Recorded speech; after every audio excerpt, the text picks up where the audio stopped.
మనం అందరం గుడికి వెళ్తాం, భగవంతుడి ముందు కూర్చొని చేతులు జోడిస్తాం, కావలసింది కోరుకుంటాం. ఎప్పుడైనా ఆలోచించారా దేవుడికి ఏమనిపించుంటుందో?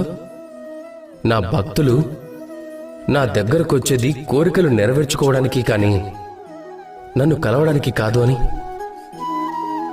అందరూ గుడికి వెళ్తారు, తమ తమ కోరికలని దేవుడి ముందు పెడతారు. ఒకవేళ వారి కోరికలు నెరవేరకపోతే నిరాశ చెందుతారు. కనుక ఇకపై ఎప్పుడు గుడికి వెళ్ళినా మీరు భగవంతుడి ముందు కూర్చోండి, నమస్కరించండి, ధన్యవాదాలు చెప్పండి. ధన్యవాదాలు దేవా, మీరు నాకు ఏదైతే ఇచ్చారో దానితో నేను సంతుష్టుడనయ్యాను అని. నాకు మీ మార్గదర్శనం చాలు. నేను చేస్తున్న కర్మల ద్వారా నాకు లభించే కర్మఫలంలోనే నేను కోరుకున్నవన్నీ లభించేలా చేయండి అని కోరుకుంటే